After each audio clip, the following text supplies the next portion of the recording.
Good evening. Welcome, thank you all for attending. My name is Dan D'Amico. I'm the Associate Director at the Political Theory Project. And I'll be introducing our speaker for tonight. Tonight's event, we label the Odyssey lecture series.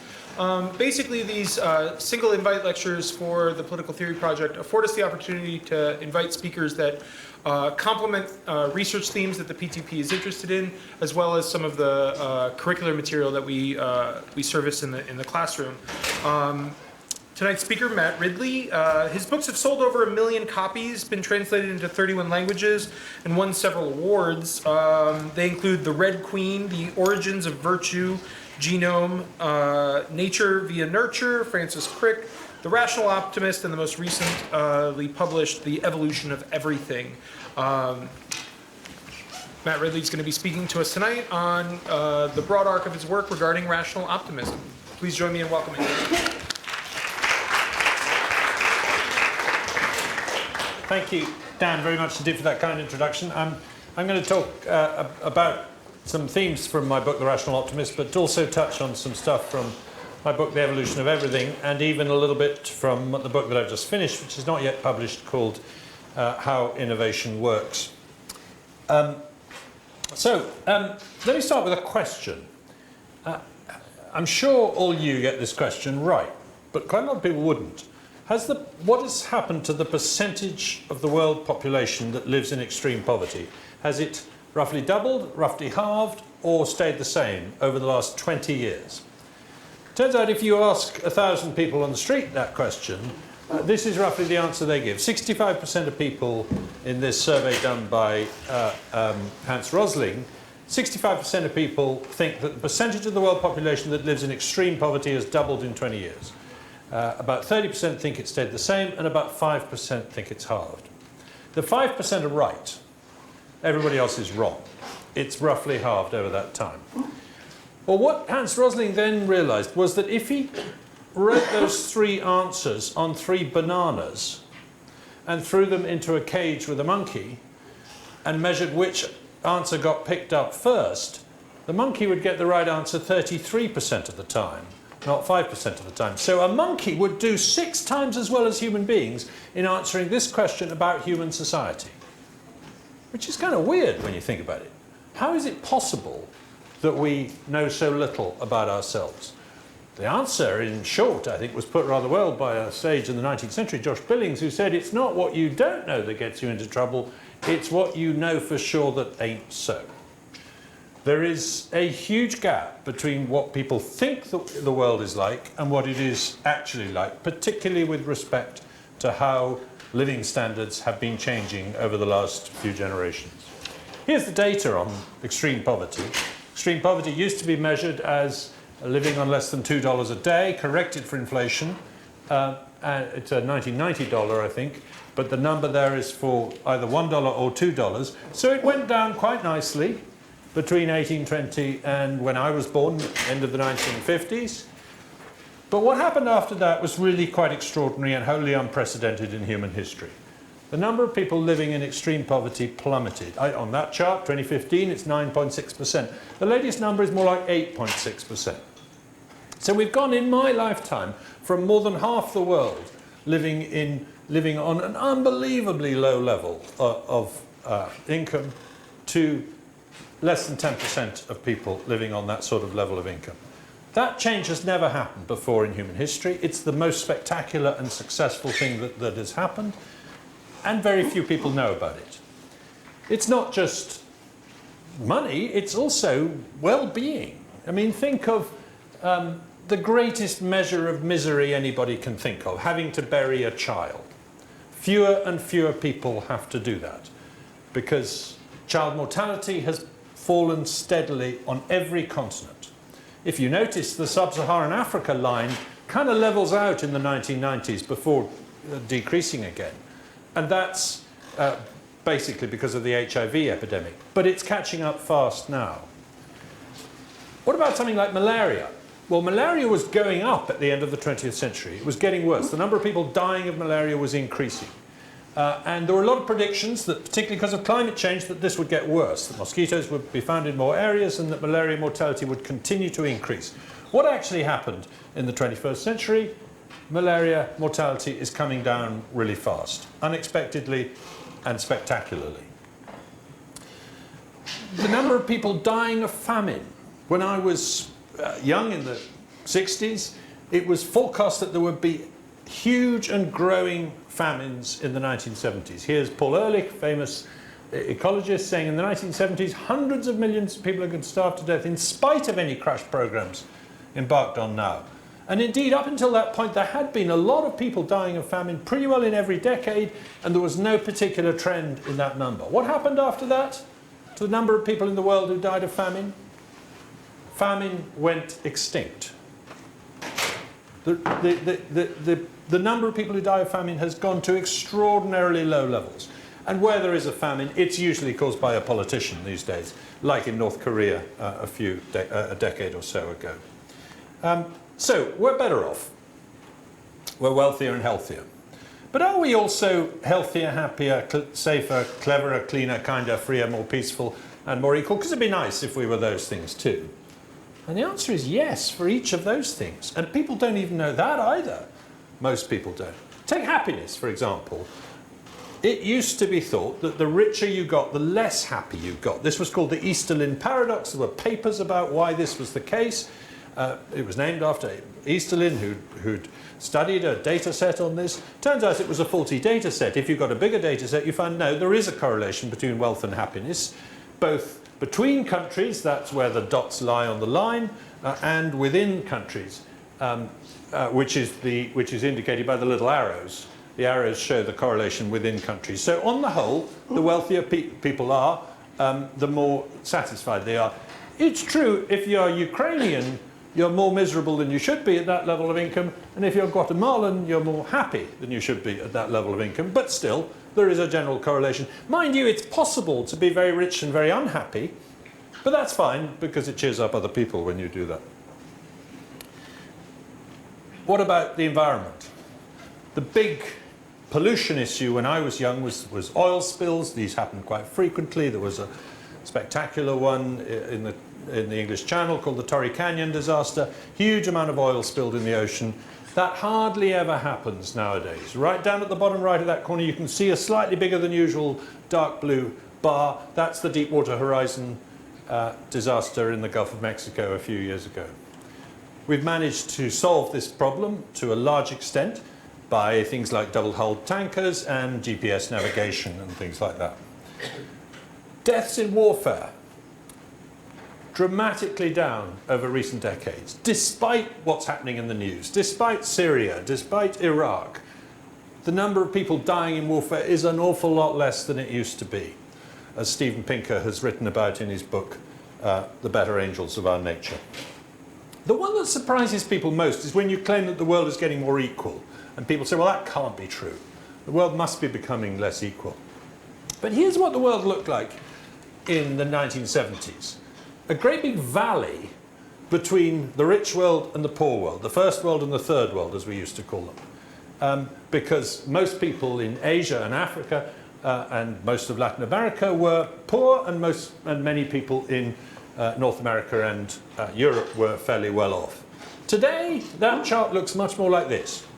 There's a mountain where there used to be a valley, largely because China has moved into the middle, as have a lot of other Asian countries and Latin American countries.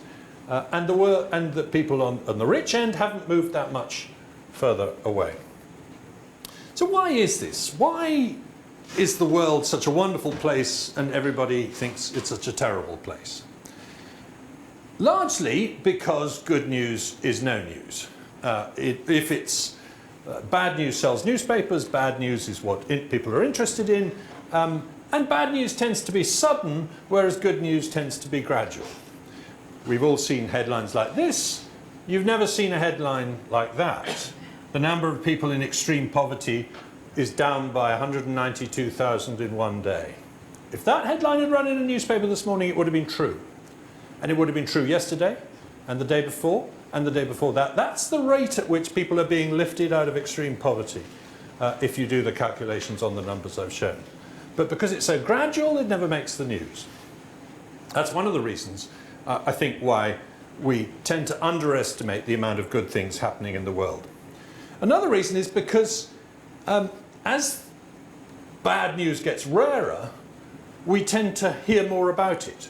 So your probability of dying in an accident in an aeroplane has dramatically decreased over the last few decades, from about 3,000 deaths per trillion revenue passenger kilometres to about 60 deaths per trillion revenue passenger kilometres. Aeroplanes have got unbelievably more safe over recent decades.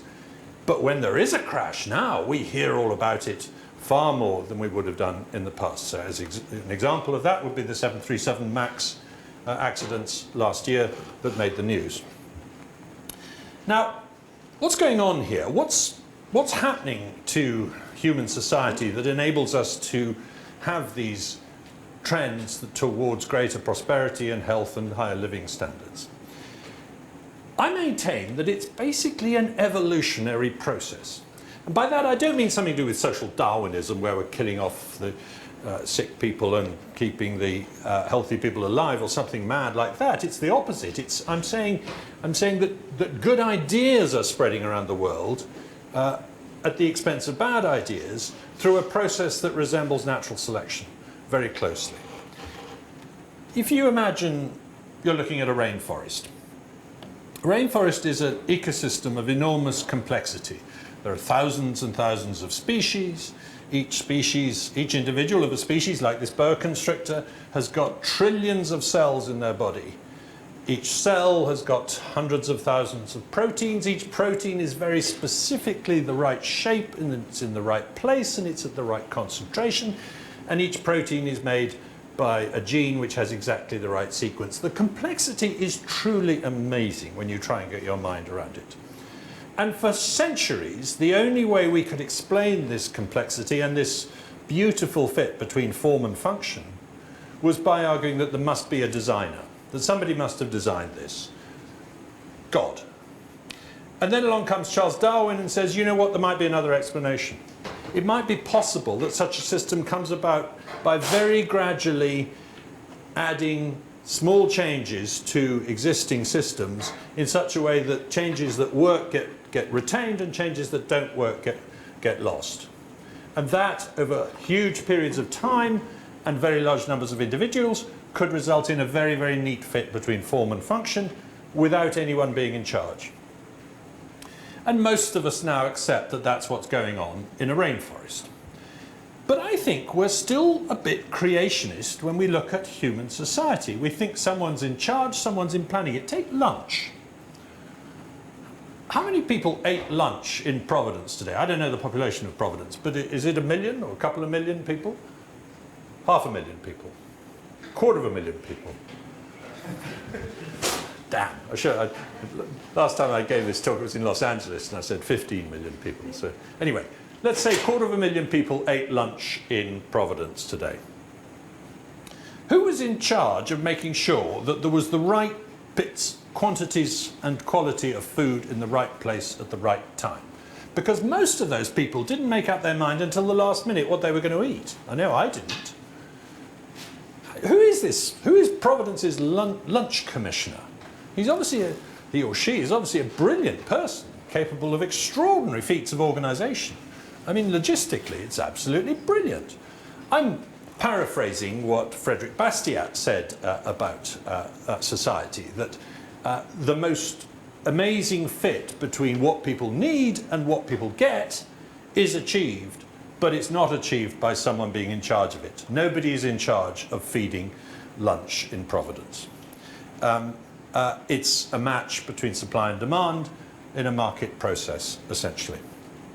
It is the result of human action, but it's not the execution of any human design. This is a quote from the 18th century Scottish philosopher Adam Ferguson, a contemporary of Adam Smith. And he was referring to all these phenomena that fit this description, like, say, the English language. The English language is a man-made thing. It's not a natural phenomenon like a waterfall, but It's not man-made in the sense that anyone plans it, anyone orders it, anyone is in charge of it. The English language evolves. It evolves slowly over time through the interaction of different individuals, with good words being retained and bad words being lost. There's a word entered the English language in Britain in the last 10 years, which is now heard almost as commonly as any other word. That wasn't there before because it fits the need. It's called Brexit. Who invented that word? I don't know. It was quite clever. Actually, it evolved. It evolved from Grexit. Do you remember Greece was going to leave the euro, and so they came up with the phrase Grexit, and then someone said, "Oh, yes, and we can adapt that to the word Brexit." So that's how things like language evolve. And when you think about it, all sorts of technologies fit that description too. The internet, for example. Who invented the internet? Who designed the internet? Who's in charge of the internet? It's a meaningless question. We all are. We all contributed to the change of the internet, or rather millions and millions of people did, not maybe necessarily every single one of us. It's a bottom-up, not a top-down phenomenon. Even a technology where you can see someone making it individually evolves too. Here's a bird making a nest. The nest is beautifully designed. It's the same design used by every bird of that species. It's a weaver bird making a weaver bird's nest. But when you think about it, the weaver bird isn't just sitting there and scratching its head and thinking, I know, I'll make a nest and I'll make it to that shape. It's making an evolved shape that is evolved alongside the body of the bird over millions of years too. And the same is true of our artifacts. We don't make things from scratch. We take existing designs, change them a little bit, adapt them, and gradually develop ways of changing them so that they improve and so that some displace others in a process of competition that is extremely like natural selection. We do what Charles Darwin called descent with modification. This is beautifully illustrated in a wonderful paper about the evolution of the violin, which started out having a round hole in the middle, and then it had a semicircular hole, and so on, till it eventually ended up with this complicated F-shaped hole. And what appears to have happened is not that some genius woke up in the night and said, I know, I'm going to make an F-shaped hole. There were just very small changes made by violin makers to the design that they had learnt as apprentices. But they didn't dare go too far because they wanted to make sure that they could still make a violin that worked, and gradually over time you ended up with this huge change in the shape of a violin. A French philosopher by the name of Alain, whose real name was Émile Charpentier, said this: every boat is copied from another boat. Let's reason as follows in the manner of Darwin. It is clear that a very badly made boat will end up at the bottom after one or two voyages and thus never be copied. One can then say with complete rigour that it is the sea herself that fashions boats, choosing those which function and destroying the others. It's a rather lovely way, I think, of looking at the world. And the more you talk to innovators, to inventors, the more they emphasize trial and error. Thomas Edison went through 6,000 different plants before he found the bamboo that he used in the filament of a light bulb. Art Fry, the inventor of the Post-it note, famously said, you need 5,000 or 6,000 raw ideas to find one successful one. Innovation is a process of natural selection, of trial and error. Evolution is a gradual phenomenon. It doesn't make big jumps. And the same is true of technological evolution too. So the Moore's law, the increase in the number of transistors on a chip, is a surprisingly gradual line. And when Gordon Moore pointed out that the number of transistors on a chip was doubling every 2 years in the early 1960s, it didn't enable his successors to cheat and jump ahead. They went on gradually improving the design of chips. And what's even more remarkable, as Ray Kurzweil's pointed out, is that if you plot the number of calculations per second per $1,000, and you go back in time before the invention of the transistor, they're all on the same line. So we change technologies from the vacuum tube to the transistor, and it's not even a step change. It's a gradual, the last of the old technology is almost as good as the first of the new technology. And that chart of changing transistors looks surprisingly like another chart, the chart of the change in human brain size over 3 million years. These are gradual evolutionary processes. And it is a mistake to think of our technology as being something we do to the world. As Kevin Kelly pointed out in his book, What Technology Wants, it's more a case of the technium, the world of technology, evolving and using us as its agents to achieve that. Kelly points out in his book that the phenomenon of simultaneous invention is extremely common. Any great invention you want to think of, there are always 2 or 3 different people arguing over who got there first, whether it's the telephone or the telegraph, and they're usually suing each other, and they usually get extremely cross, and there's a frightful row about patents or Nobel Prizes in each case. The classic example is the light bulb itself, the very metaphor of innovation. 21 different people came up with the idea of the incandescent light bulb independently in the same decade. There was Edison in the United States, there was Swan in England, there was Ledygin in Russia, and so on and so on. And why? Because the constituent technologies of a light bulb had reached the point where this technology was ripe, it was ready to go. We were able to make vacuums, we were able to blow glass, we were able to use electricity, we were able to do arc lighting. All these things just needed bringing together, and somebody was going to do it. So if Edison gets run over by a tram, we don't end up with no light bulbs. The world still gets light bulbs because it's inevitable. Which is kind of paradoxical when you think about it. How can it be inevitable that a technology would come along at a certain time? Or take search engines, another example. Search engines come along in the early 1990s, but if Sergey Brin had never met Larry Page, would we have no search engines today? Of course we would. There were lots of others already out there. Google was just one of them. But the weird thing is that if you go back and read what people are saying in the late 1980s, and even read what Page and Brin were saying themselves when they first started Google, none of them realized how important search was going to be in the internet. Nobody spotted that search was going to be the main source of income for people exploiting the internet. Indeed, you don't even hear people saying in the 1980s, you know what, once we get this internet thing going, we can do random searches to find things. It doesn't occur to people. So it's incredibly obvious in retrospect and very difficult to see in prospect, which is a paradox about innovation that I still struggle to understand. Now, if the world's getting better, and it's an evolutionary phenomenon rather than something that has been ordained by planners and projectors, how does this work? How does it manifest itself? What's the process by which we change the world? On my desk at home sits this object. It's an Ashwalian hand axe of the kind used by Homo erectus about 1 million years ago. My wife got it for me on eBay. And right next to it sits an object of exactly the same size and shape. This is not a trick photograph. All I've done is remove the logo from the mouse.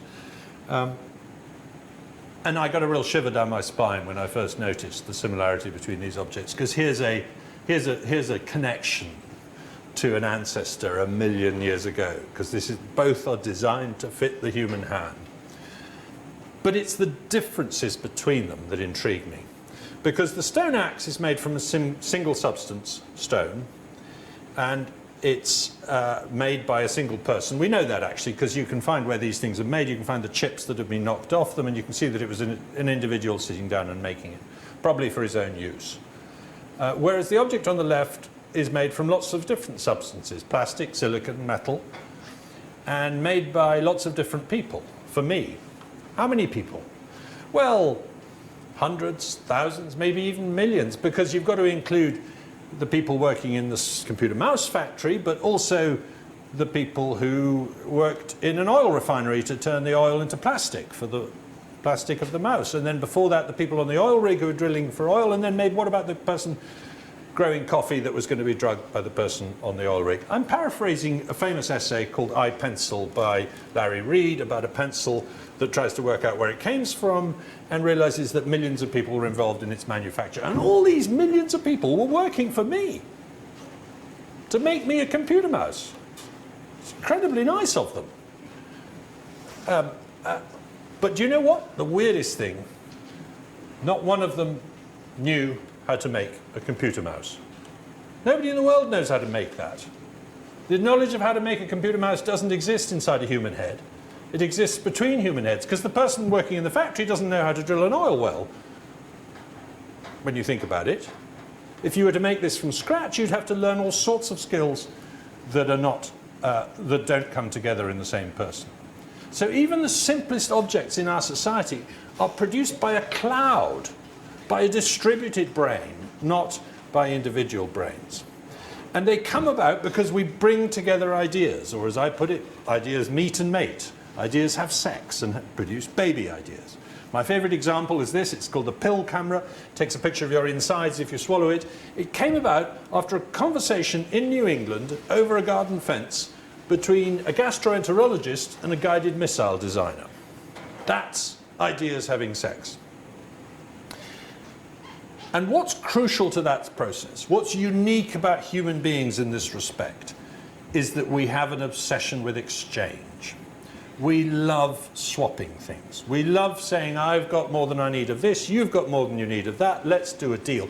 Even the most isolated hunter-gatherer people like the Tasmanians who've been cut off for 10,000 years knew immediately that the first thing you do when people turn up from another planet, or as it must have seemed, is you start swapping things with them. This is an ingrained human habit that seems to be very deep-rooted and that no other animal has.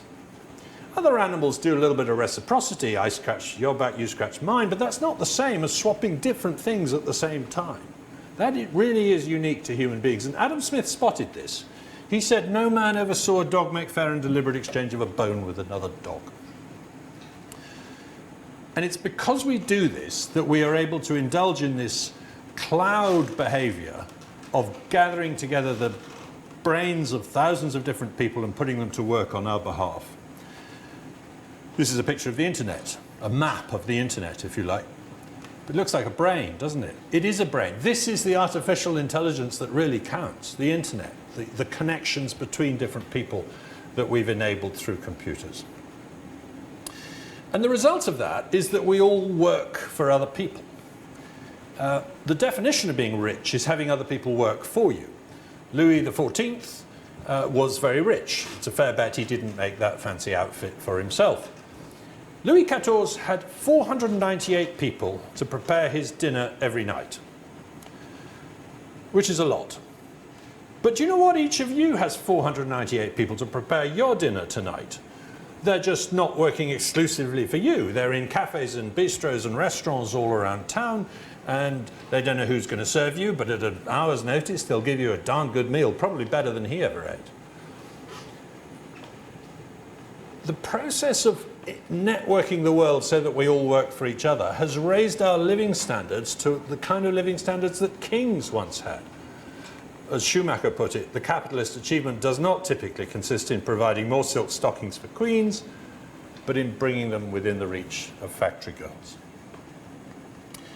Now, all of this kind of underestimates the degree to which we've benefited from this process, because it doesn't take into account the cost of doing things. This is the cost of lighting, as calculated by William Nordhaus and others, over the centuries. And he might be out a bit. I mean, nobody really knows exactly what lighting cost in 1300, but he's calculated it as best he can. And it's an extraordinary deflation in price, as lighting has gone from being a luxury to being a necessity. But even this graph underestimates what's gone on, because it measures the cost in terms of money, whereas the real cost is time. How long do you have to work to earn enough money to buy that much light? Suppose you want to buy 1,200 luminaires of light. That's about one bedside light burning for an hour while you read a book. preferably my book. How long do you have to work on the average wage to earn that much light? The answer is about 1/3 of a second using a complex fluorescent bulb. Maybe it's a bit less with an LED these days, I don't know, I haven't done the calculation. Your grandparents in 1950 would have had to work for 8 seconds to earn that much light on the average wage to be able to burn an incandescent bulb for that long. That's 7 3/4 seconds that you've got that they didn't have, in which you can fulfill a different need, or just, relax if you prefer. So that's where economic growth comes from, a reduction in the amount of time you have to spend fulfilling your needs. But if you go back to 1880 and do the calculation there for a kerosene lamp, people are having to work 15 minutes to get 1 hour of light. Quite a significant investment of time. 1800, 6 hours. To afford a tallow candle that would burn with that brightness for an hour, you'd have had to work for 6 hours. The average person could not afford a candle in 1800. It's worth remembering that when we think that life was better in the old days. Right, what's next? I've talked about how technology is evolving. It's doing so inexorably. It's doing so whether we want it to or not. It's evolving in a collective, distributed way, and it's resulted in huge improvements in human living standards over recent decades. So where are we going next? Well, the short answer is I don't know. As I said, nobody saw the search engine coming, so why should I know what's going to happen next? If I knew it, I'd go out and invent it. And people have often got into real trouble predicting the future. Here are 4 very clever people who I'm about to embarrass. Ernest Rutherford said in 1933, anyone who expects a source of power from the transformation of the atom is talking moonshine. Ken Olsen, the chairman of the Digital Equipment Corporation, the manufacturer of the mini computer, the most successful computer company of its day, said in 1977, there's no reason anyone would want a computer in their home. Paul Krugman, brilliant Nobel Prize-winning economist, 1998. By 2005 or so, it will become clear that the internet's impact on the economy will have been no greater than the fax machines. I suspect there are people here who don't even know what a fax machine is. And Steve Ballmer, the chief executive of Microsoft, speaking in 2007, there's no chance the iPhone's going to get significant market share. No chance. So, it's probably a mistake for me to stick my neck out and say where we're going next. And one of the amazing things about evolutionary systems is that they kind of look obvious after the fact, but they're very hard to see where they're going in the future. I mean, just to rub the point home, in the 1950s, futurology was all about transport and not about communication. Here's a future in which the mailman delivers ordinary letters by rocket. He's got a rocket strapped to his back so he can bounce from house to house. They haven't thought of email, but they expected personal rockets to be in use. And in fact, when you think about it, the first half of the 20th century was all about transport.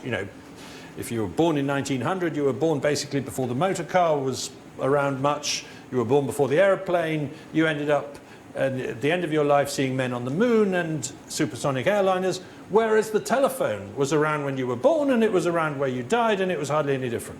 So communication changed very little in the first half of the 20th century, but transport changed very rapidly. Since then, the opposite has happened. Transport has hardly changed in the last 50 years. I mean, I watched 747 taking off at Heathrow Airport yesterday. 747s entered service in 1969, 50 years ago. How many of the things in your possession, in your pockets today, are the same as they were 50 years ago? So transport has changed very little, but of course communication has changed dramatically. So we probably think that the next 50 years is going to be about communication and computing equipment. I'm not sure we're right. I think we may be beginning to run out of room for changing that, and that the changes of the next 50 years will be about a different technology, maybe biotechnology or something like that. Mind you, not everybody gets it wrong. This is a newspaper clipping that somebody's dug out recently and that is doing the rounds on social media. It's the president of the San Francisco, of the public telephone and Telegraph Company, 1953, saying in its final development, the telephone will be carried about by the individual, perhaps as we carry a watch today. It probably will require no dial or equivalent, and I think the users will be able to see each other if they want to as they talk. Didn't he get that one right? One of the problems with forecasting what happens to technology in the future is what I've called the Amara hype cycle, after Roy Amara, a futurologist in Silicon Valley in the 1960s, who said that we underestimate the impact of a new technology in the long run, but we overestimate it in the short run. So we tend to expect more of an innovation in the first few years, and then we're surprised by how well it surprises us after that. So that's, for example, what got Paul Krugman into trouble with the internet, is that it seemed to be going very slowly in the 1990s, and it was about to accelerate. So instead of a linear change in technology, it's more S-shaped, is the way we adopt technologies. So, for example, the internet, I think we can all agree, is no longer disappointing. It's doing quite well. Genomics, for quite a long time after the sequencing of the human genome, didn't seem to be delivering all that much in the way of practical results, but it is now beginning to do so. AI of the sort of deep learning kind that we get excited about at the moment, frankly, people have been talking about this for an awful long time, about it changing the world, and on the whole, it's still only winning chess and Go games. It's not really, well, that's probably not true. It's doing other things too, but a lot of it is still to come, I think. And blockchain has hardly begun to disappoint us yet. We've got many more years of Ponzi schemes and so on to come out of blockchain before it delivers any good results. So the world is getting better. I don't know where it's going, but can it go on? Or am I like the man who falls out of a skyscraper and as he passes the second story, he shouts, "So far, so good"? Is it all about to hit the ecological buffers? I don't think so. And my main reason for that is because when I was young, I was drowned in pessimism about the ecology of the future. I was told that the population explosion was unstoppable, famine was inevitable, pollution was going to shorten our lifespan, the rainforests were disappearing, the desert was advancing, acid rain was killing the trees, the ozone layer was thinning, sperm counts were falling, and to cap it all, on the 31st of December 1999, civilization would come to an end because computers couldn't cope with a change in the date. I never heard anything optimistic about the future, and yet this turned out to be the best 50 years that has ever happened on the planet. I mean, the ecological problems that we face, some of them are getting easier to cope with. For example, the population growth rate. It peaked at 2% in the 1960s and has been falling ever since. It's now about 1%. The absolute number of people added to the world population has been going down now for 30 years. Number added every year, that is. So although the population is still increasing, it's going up at a slower and slower rate. And by the year 2100, it will almost certainly have slowed down to the point where the population is beginning to fall or hardly changing at all. So although we quadrupled the world population in the 20th century, we may not even double it in the current century. We almost certainly won't double it in the current century. And because of improvements in agriculture, we have spectacularly increased the productivity of land so that we now feed 7.5 billion people from a slightly smaller acreage than we needed to feed 4 billion people in the 1960s. And that's because of the improvement in the productivity of agriculture. This is the 68% decline in the amount of land needed to produce a given quantity of food. And that's not even taking into account the fact we're now moving agriculture indoors with vertical farming, so that there's now a disused semiconductor factory in Japan that is being converted into a lettuce farm, and it produces 30,000 lettuce heads a day from about 1% of the footprint that a lettuce farm outdoors would produce, thanks largely to the invention of LED lighting. That's the big breakthrough there. As we move into cities, and more of the world does now live in cities, so we retreat from exploiting the natural environment and the resources that go with it. And many of the suburbs become havens for wildlife in a way that farmland wasn't necessarily. I mean, here's an interesting thing. Why are lions decreasing in number, wolves increasing, and tigers holding their own?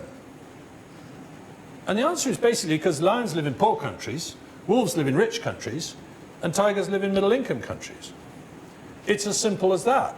As countries get more prosperous, their wildlife tends to start flourishing again. It stops disappearing to the same degree. It's in the really poor countries where people go into the forest to harvest firewood, to burn in their, to cook over, or to catch bushmeat to eat. When I was young, there were only 5,000 humpback whales left in the world, and they were thought to be heading for extinction. Today there are 80,000 humpback whales in the world, and you can see scenes like this off southern Africa. This is an extraordinary improvement, and it's happened to an awful lot of marine wildlife, walruses, elephant seals, etc. Huge rebounding in numbers, largely because we just stopped killing them, because we didn't need their meat or their blubber for our uses, because we were getting it more easily somewhere else. What about the other ecological phenomena, the ones related to climate change? Climate change is real, it's happening, it's a concern, we need to do something about it, but I am not convinced by some of the very exaggerated rhetoric we're now seeing that it is an immediate problem that can only be solved by shutting down civilization. In fact, I think that would probably make it worse. I mean, look what's actually happening as a result of climate change to drought. There's a very slight decline in the amount of drought in the world. That's consistent with what we know about climate change, that as the world gets warmer, there's slightly more rainfall in the atmosphere. What about storms? Well, tropical cyclones did seem to be increasing in the early 1990s. Cyclones, hurricanes, and typhoons, depending on which ocean basin you're in. But in both frequency and intensity, there has been no net change in them. And this is what the IPCC, the Intergovernmental Panel on Climate Change, confirms. What about sea level? Well, sea level is rising. There's no question about that. Hard to measure, but according to the satellite data, as far as we can tell, it's going up at about 3 millimeters a year, which is about a foot per century. And there is no sign yet of an acceleration. So, yes, that's an issue. We have to deal with it, but it's not much faster than it went up in the 20th century. It's something that we need to work out how to adapt to and how to mitigate. Meanwhile, the world is actually getting greener. Every year there's more green vegetation on the planet because, well, largely because of the extra carbon dioxide in the air. 70% of the global greening, according to NASA, is caused by the extra CO2 in the air, which particularly in arid areas allows plants to grow more green leaves as a result. And this is affecting both agriculture and forests, and particularly semi-arid areas like the Sahel region of sub-Saharan Africa. Species are still going extinct, and every one is a tragedy. But through conservation efforts, we have managed to slow the rate at which this is happening. These are all the known extinctions in the world, and they were happening at a faster rate at the end of the 19th century and again in the 1960s than they are today. And this is largely because we're taking action when we know species are starting to go extinct and doing something about it and preventing it. It's possible that with ambition we can actually prevent extinctions. We might even be able to reverse extinctions one day. I'm part of a project that is looking at de-extinction of a number of birds. The great auk once lived in the North Atlantic. It was a flightless seabird like a penguin. It was the last European breeding bird to go extinct, and that was in the 1850s. So what we need to do to bring it back is to sequence its genome. That's now been done because of a specimen in Copenhagen, which turned out to be well preserved in alcohol. So that Tom Gilbert has now got a complete computer readout of the sequence of the genome of the great auk. Next thing to do would be to get a closely related species and edit the genome in a cell of that species so that it looks like the genome of the great auk. Well, the species in question is called the razorbill. There are about 1 million base pairs difference. The technique is called gene editing. Base editing, the new version of gene editing, enables you to do this point by point, literally changing letters, We can do it for about 20 or 30 letters probably now. We'll need to do it for 1 million, so we're not there yet. We're quite a long way off. But I wouldn't bet against it being possible that one day I will see a flock of great auks diving in the North Atlantic. And people say, well, you can't bring it back, it's gone extinct, its niche has disappeared. No, the only reason it went extinct is because we took it for its feathers to put in pillows. It was very easy to find the colonies and very easy to extinguish them. So, over the last couple of 100 years, something extraordinary has happened to human beings. Their income and what they can do with it has been transformed by innovation, so that there has been a spectacular increase in real GDP, as shown by this chart. A real hockey stick. And throughout that 200 years, people have been saying, it can't go on, it's about to come to an end. And they've been wrong for those 200 years.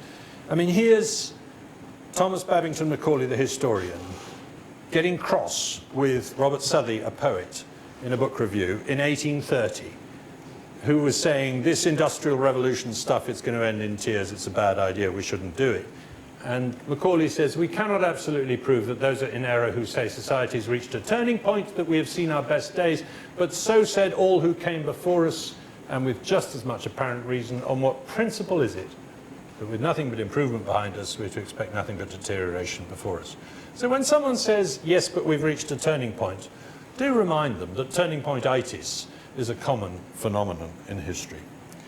And with that, I'll end and take your questions. Thank you very much.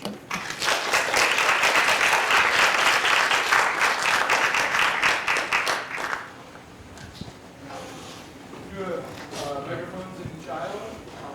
Go in your queue behind the respective mics. Hi. So I'm curious, you talked about how innovation is continuous and gradual. And I was curious, do you think there's a problem if we find an issue that's threatening human life that moves so quickly that it's faster than our ability to innovate, such as like nuclear weapon capacity or climate change? That's a really good question. If the problem we're facing is a rapid one and we need to rapidly do something about it, and we rely on gradual innovation. So, for example, changing our energy system to a low-carbon energy system, which we have to work out how to do, but at the moment, it would be very difficult to do it overnight. We don't have enough money, we don't have enough resources, etc. I mean, I calculated that if the UK alone were to go to nuclear to be carbon neutral, net zero by 2050, we would have to build a mega new nuclear power station every 4 months between now and 2050. Okay, that's just not, there isn't enough cash to do that for a start. There aren't enough engineers, etc., etc. So it does look like changing the direction of the oil tanker, to use an appropriate metaphor, is not easy for something like that. On the other hand, you look at something like the Manhattan Project and you say, when push comes to shove, can human beings suddenly do something really fast and spectacular in the way of innovation so as to reach a goal that they thought would be unreachable? Maybe they can.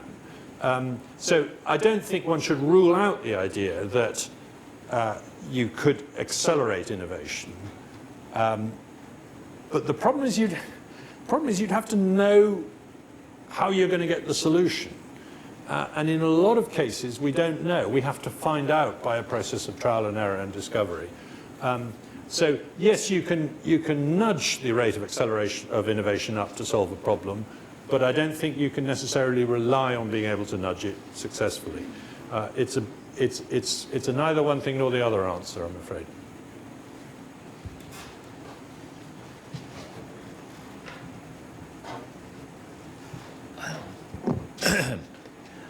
I had wanted to ask, perhaps you would extend your observation. Perhaps the most stunning slide that you presented was the one that showed the difference in the amount of time that one had to expend in order to afford an hour of light at night. And when we have a great deal of argumentation, when people put up a slide of GDP, which is kind of the money only, and say, well, yeah, but too much of that money went to the innovator or to the people that gave the innovator the capital, right? And not enough went to the poor slobs who were making the vacuum tube. I'm wondering if you have graphs or a way of actually trying then to factor in these benefits, because these are externalities just like whatever other quality of life benefits people allege we're losing over an industrialized society. These are externalities that are positive, it seems. Yeah, Deirdre McCloskey wrestles with this issue in one of her books and comes to the conclusion that the benefits of the Industrial Revolution, the sort of enormous increase in living standards and in the amount of technology, etc. How much of the benefits of that flow to ordinary people as opposed to, the Vanderbilts and the Rockefellers who were involved in it, in being at the top of it? And she concludes that the vast majority of the benefits did get to ordinary people. That however much Rockefeller or Bill Gates ends up making, it's, let's take the Bill Gates example. If you say that a lot of the advantages of the computer that we have,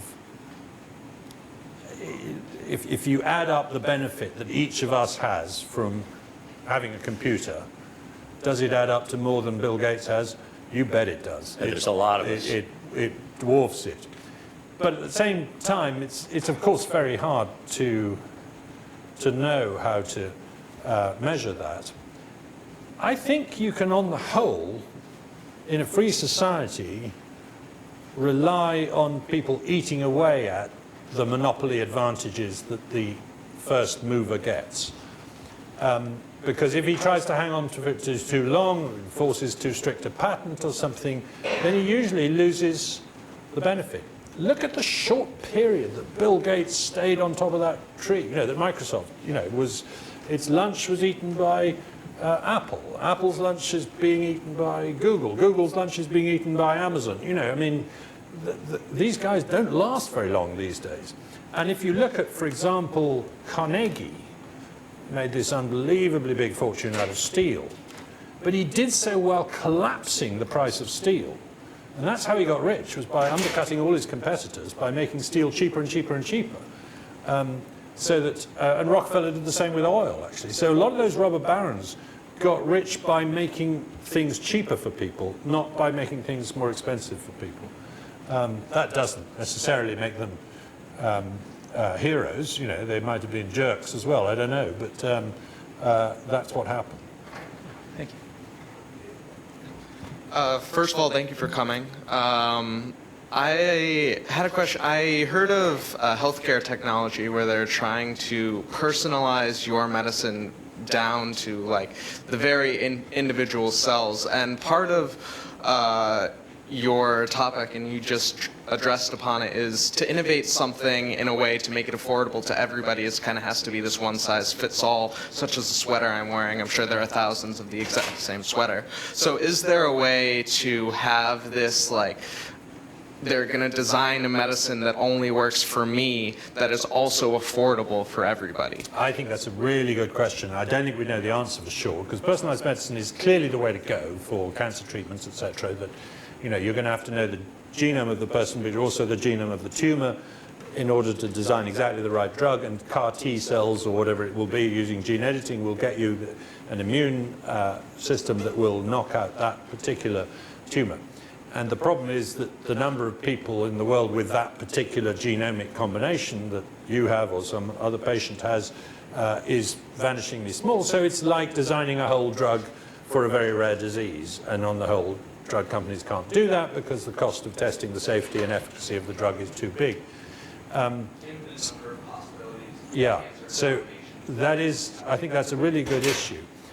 And if to jump for a minute to the sort of internet and e-commerce, online retail, we were promised that the great thing about the e-commerce would be the long tail.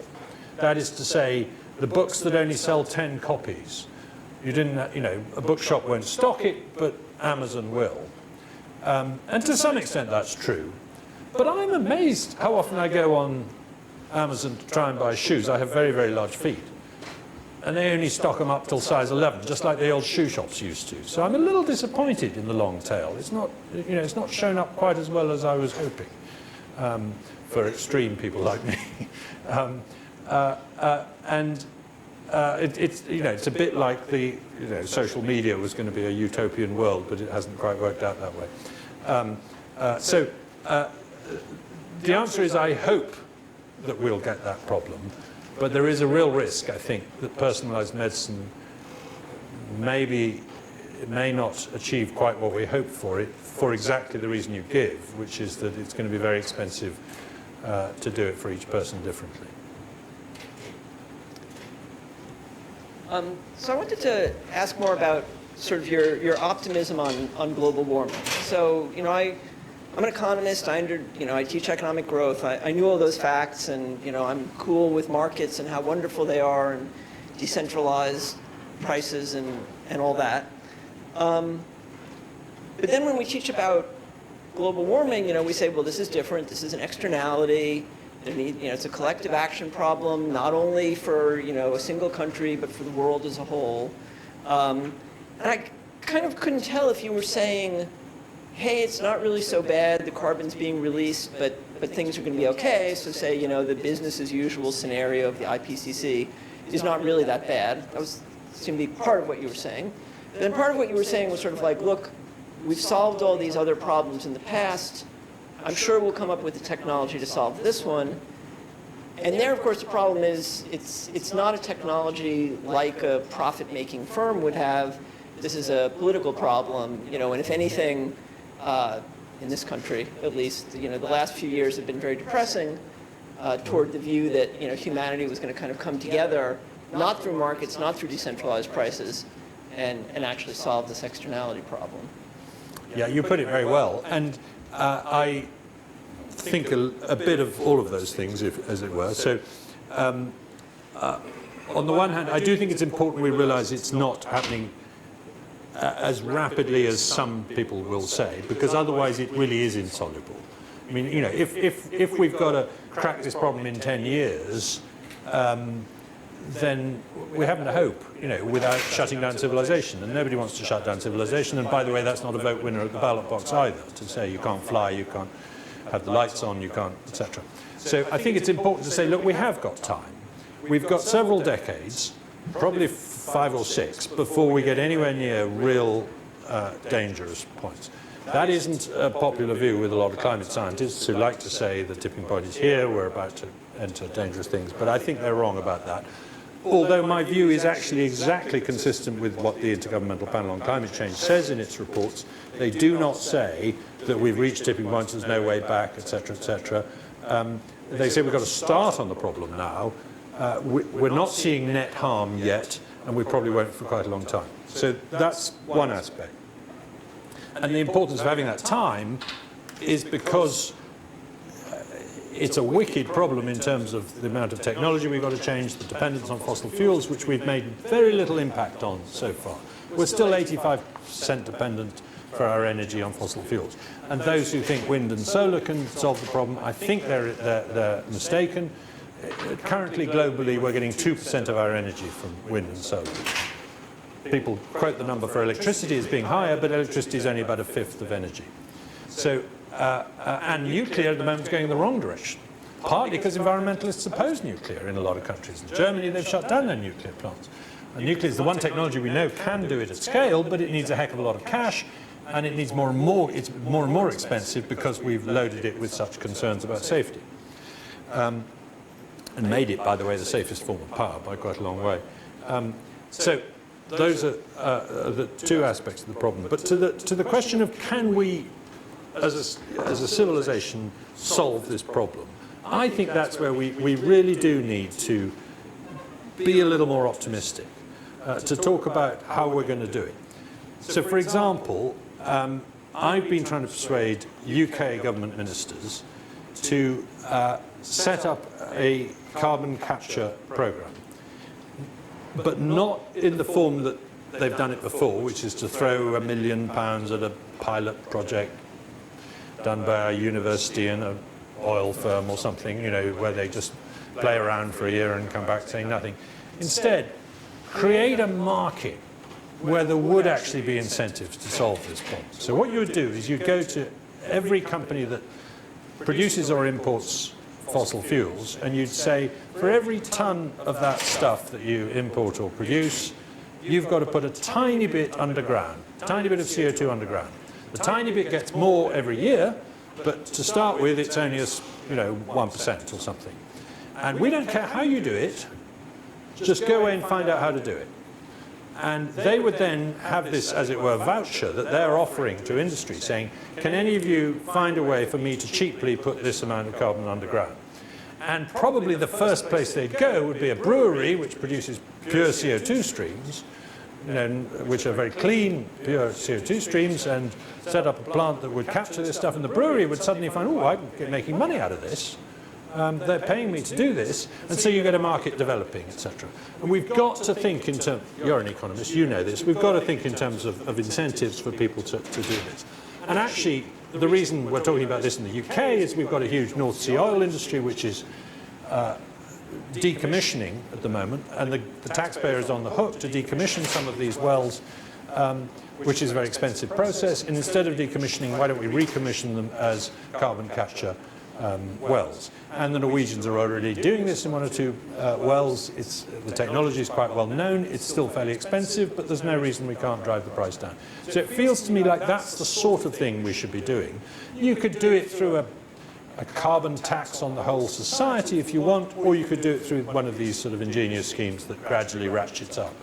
And you don't want to do it in such a way that you hamstrung the British economy so that we can't compete with the Chinese, which I'm afraid is what we've been doing. We've just been jacking up energy prices by giving subsidies to renewable energy, and all that's done is drive a lot of heavy industry abroad, so we're now importing a lot of our carbon effectively from abroad. So smart economics has got to come into this. Do I think that a breakthrough energy technology will come along? Yes, I suspect it will. I mean, if we were sitting here in 1919 talking about the future, we wouldn't know about nuclear, we wouldn't know about gas, really. We'd know a little bit about gas, but not very much. We'd have no idea that it would be such an important future technology. So I'd be very surprised if we get to 2050 without a significant breakthrough on, for example, fusion, or possibly some new form of solar that's going to come to our rescue. It's technology that's going to solve this problem. It's research and development that we really need, and experimentation, rather than some kind of change in how we organize society. Oh, sorry. Thanks so much.